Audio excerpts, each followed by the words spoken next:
guys, and welcome back to another Mystery Monday video on my channel. Today's video is going to be another one of the shorter videos. I figured after Friday's video it would be okay if I just did another shorter one. And it would have been a little bit difficult for me to have done a 40-minute video on Friday and then done another longer video on Monday, just because it does take a lot of research. But I know that some of you do in fact appreciate the shorter videos, where some of you have requested, for me to do longer videos. So I think mixing up the two a little bit here and there is what works best for everybody all around, including myself. So with that all being said, I hope that you guys still enjoy this video, and let's get right into it. William and Margaret Patterson were said to have just been your average couple, with William being 52 years old and his wife being 10 years younger at 42 years old. The couple owned a photo supply company called Patterson Photo Supply, and they were known to be fairly well off because of this company. William also owned shares in a boating company. The couple owned a boat of their very own. They had a Cadillac, and they lived in a pretty nice house all year round in El Paso, Texas, which was located at 3000 Piedmont Drive. They also owned a vacation home in Mexico, but besides all of this, they were said to have gotten along pretty well with their neighbors, although they kind of kept to themselves. But everybody who came into contact with them said, you know, they were just your average person. They weren't overly nice. They weren't overly mean. They got pretty much along with everybody. They were just, you know, an average couple.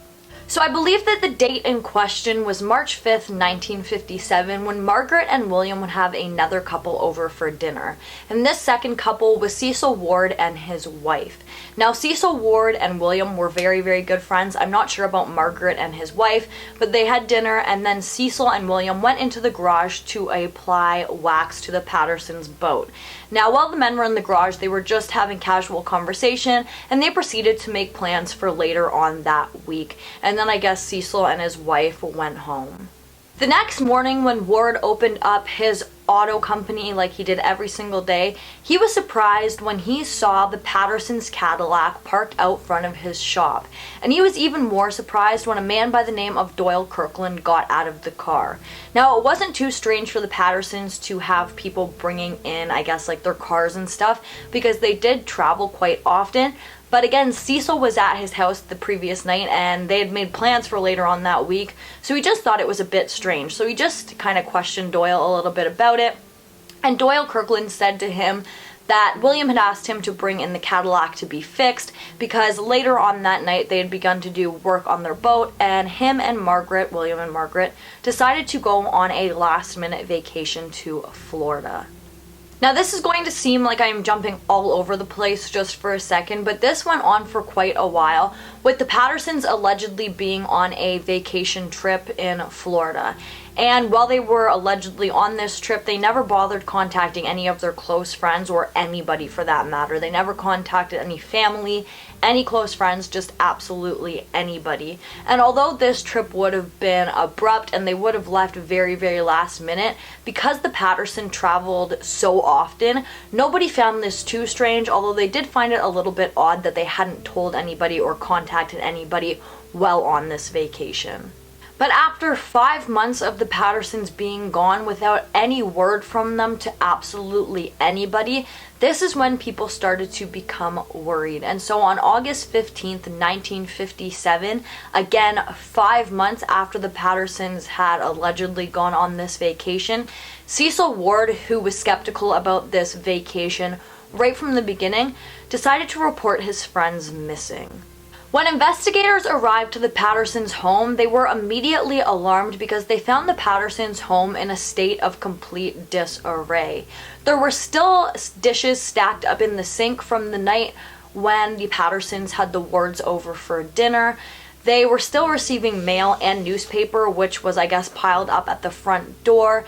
And after the police started to a little bit more investigating, they found it even stranger because the Pattersons had left several items of very expensive clothing at a dry cleaner's without any instruction of what to do with them, or without letting the people who worked there know that the Pattersons would be going away for an extended period of time. On top of that, the house was pretty much completely abandoned, besides the Pattersons' cat, Tommy.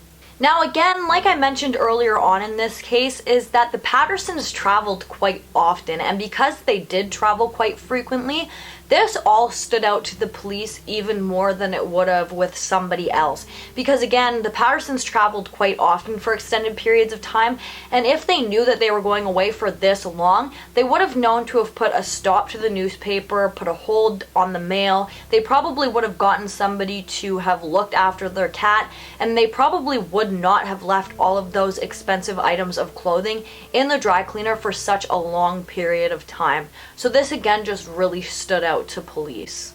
It was at this time when information started to come forward about the couple that I don't want to say painted them in a bad light, because that isn't necessarily what it was doing, but it definitely made their case a little bit more interesting and portrayed the Pattersons, both William and Margaret, as not your average couple like everybody thought that they were. It started to come out while police were investigating and questioning all of their friends that not a lot was known about the couple by absolutely anybody. Again, Cecil Ward was the one to phone police, and he was the first person who was brought into questioning. And at first he started to tell police that William was a very kind man. He kind of kept to himself and was quiet, but he was very kind, and that was at the beginning of his interview. But as the interview progressed, Cecil kind of started to, I guess, expose more of William's life. And this is when he exposed that William actually had a mistress down in Mexico. Her name was Estefan. And William had gone there recently and picked a fight with a waiter who would not serve his 20-year-old mistress. And this fight apparently was just for no reason other than the waiter wouldn't serve his mistress. She, I guess, looked quite young, so they didn't know if she was of age. And they could have just picked a different restaurant, but this is when William decided to pick a fight, leading investigators to believe that maybe William had a little bit of a temper. Cecil wasn't the only one of the Pattersons' friends who were questioned. Police started to question anybody who knew the Pattersons, as well as anybody who seemed even a little bit close to them. And again, that is when they found that not too much was known about either William or Margaret, especially about their childhoods. Nobody could tell too much about that, except for that Margaret and William both were said to have had a pretty rough upbringing.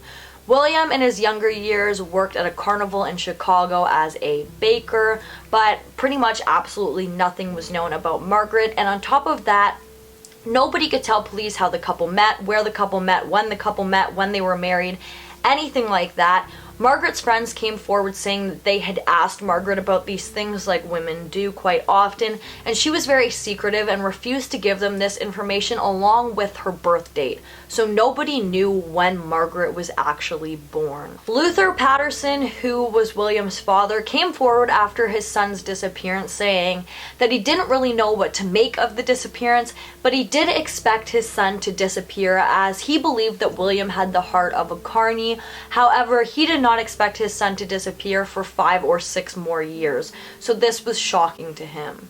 This entire case is just really puzzling. The last confirmed sighting of Margaret and William Patterson was on the evening of March 6th, 1957. This is when a neighbor brought over Girl Guide cookies to sell to Margaret. And this neighbor wasn't familiar with Margaret or William. She said that this was the first time that she had spoken to either of them. And she said that she just felt extremely unwelcomed while going into the Patterson home. She said that Margaret agreed to buy cookies off of her, but William just seemed extremely angry that this neighbor was inside of their home. This neighbor said, and I quote, "I took some cookies to Mrs. Patterson and she seemed very upset. It was the only time I talked to her, as the couple tended to keep to themselves. The husband seemed unhappy that I was in the home, and I left soon after leaving the cookies with her. She was a tiny petite woman, and he always came across as mean and unfriendly." It was also reported but never confirmed that a different neighbor noticed some strange activity at the Patterson home either later that evening or early in the hours of the following morning.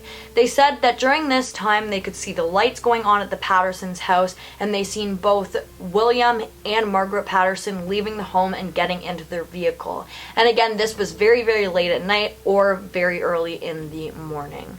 Herbert Roth, who was the couple's accountant, also came forward with some very strange information to police. On March 16th, 1957, he received a telegram telling him to manage the couple's assets as well as their business. The telegram was phoned into the Western Union office in Dallas and came from a payphone near Love Field Airport.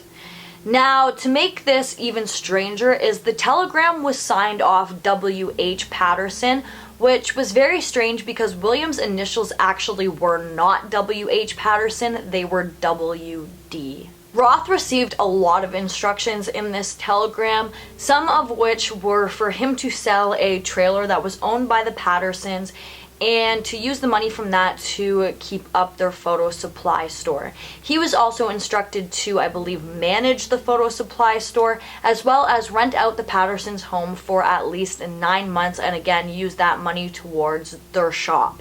On top of that, he was instructed to hire Doyle Kirkland on as the store manager or owner. And again, Doyle Kirkland was William Patterson's close friend, but he also owned a second photo supply shop in the same area, making him one of William Patterson's top competitors. Because this telegram was called in by a payphone, that means that it could have been called in by absolutely anybody. And at this point, I know what you're probably thinking, and that is that Doyle Kirkland is looking very shady. Kirkland again was the first person who brought in the Pattersons' car to the Ward's auto shop. He was also the one who was walking around telling everybody that the Pattersons were on vacation in Florida. He was William Patterson's top competitor. So while this was all going on, he not only, I guess, eliminated his competitor, or his competitor was eliminated, but he also gained all of that business because now he would be managing the Pattersons' photo supply shop.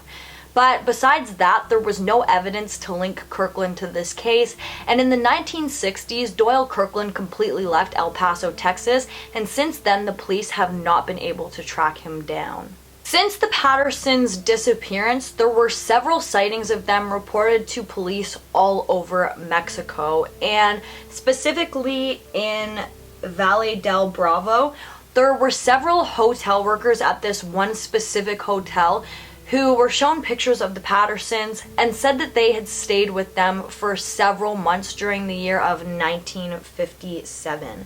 However, this could never be confirmed, and it isn't known if this was for sure the Patterson couple or not.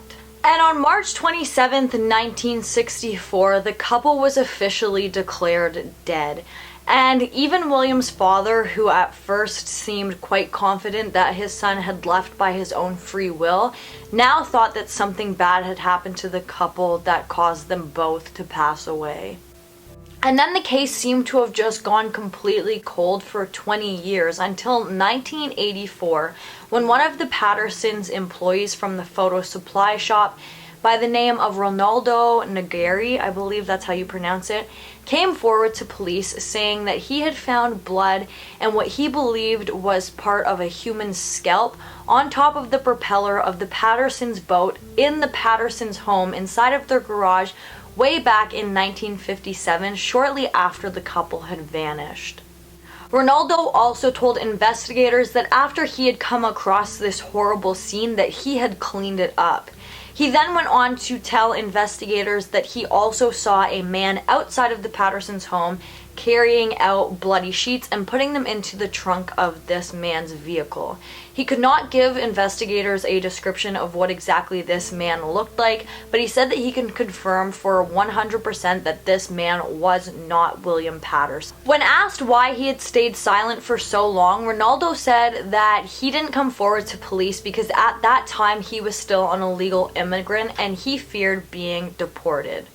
Now, that makes sense to me, but the one question that I have is why clean up the scene and not leave it for police so that they could do a thorough investigation and maybe find out what had happened to this couple. Sadly though, Ronaldo passed away in a car accident just 1 year after he came forward with this information, and it could never be confirmed if this was true or not. And that is really all the information that I have on this case. So now we're going to talk about some of the theories, because this case definitely does not lack theories. There are so many theories in this case, some that do not make any sense. But there are just so many. This case definitely, again, does not lack theories. So we're going to go through some of them now. I'm just going to touch base or brush the surface of a lot of these theories, and I'm only going to be specifically diving into the ones that I think are reasonable or that they have enough information in them to be even considered. So the first theory that I'm going to mention here, and one that you guys probably see coming, is that the Pattersons left on their own accord. I don't know why. This just isn't one that I personally can justify. It does make sense though, because again, the neighbors did report seeing both William and Margaret Patterson leaving their home by their own accord in either the late hours of March 6th into the early hours of March 7th. And they were reported being seen all over Mexico City after they had vanished. But wouldn't they have needed to have liquidated some of their assets to bring with them? Also, why would they have wanted to have left so, like, secretively? They definitely had enough funds and enough money to have done so the correct way by selling their business and their home and everything like that. It just doesn't make sense to me that they would just get up and leave. And again, maybe for the first little while it seemed like they were trying to go under the radar, maybe be on a vacation where nobody really bothered them or something like that. But for it to have continued on forever just leaves me with a lot of questions like why? Why do this? Another theory that I kind of already touched base on, so I'm not going to be diving too deeply into again, is that Doyle Kirkland, for whatever reason, wanted this couple gone, and he either hired somebody to get rid of them or he got rid of them himself. Again, this would make a lot of sense because William was his competitor, and with the Pattersons being gone, that means that he would have not had a competitor anymore. And on top of that, the telegram said to have left the business or gotten Doyle to come in and run the Pattersons business. So he would have gained a lot of money from this. But again, Doyle Kirkland was very good friends with William Patterson, and the fact that they were competitors didn't really seem to bother either of them. The next theory that I thought was pretty interesting is that maybe the Patterson couple were spies. Now, I know at first that might sound a little bit ridiculous, but when you think of all of the little bits and pieces of this case, it kind of makes sense. To me, at least, it makes a lot of sense. Maybe the couple had to leave secretively, and that is why they left in the middle of the night, leaving all of their assets and everything like that behind. It also makes sense because even people who were supposedly very close to the couple didn't know a lot about them. They were very secretive and kept to themselves, and they traveled quite often. Although nobody really knew why they were traveling, they just assumed that the couple enjoyed going on vacations, which don't we all? Another theory that I saw online quite often is that maybe William murdered Margaret or vice versa, and then they left in order to not be prosecuted or caught. So they just completely fled the scene. Another theory that I just want to mention because it kind of fits in with my channel, but is not one that I believe at all, is that the couple was abducted by aliens. I think that the reason that this theory kind of popped up is because of how abruptly the couple vanished, but there is no evidence of this. There is nothing to suggest that they had ever had encounters with aliens or anything like that. So in this particular case, this is just not something that I agree with too much. Theory in this case that I personally find the most believable and most likely is that for whatever reason, somebody did not want the Pattersons around.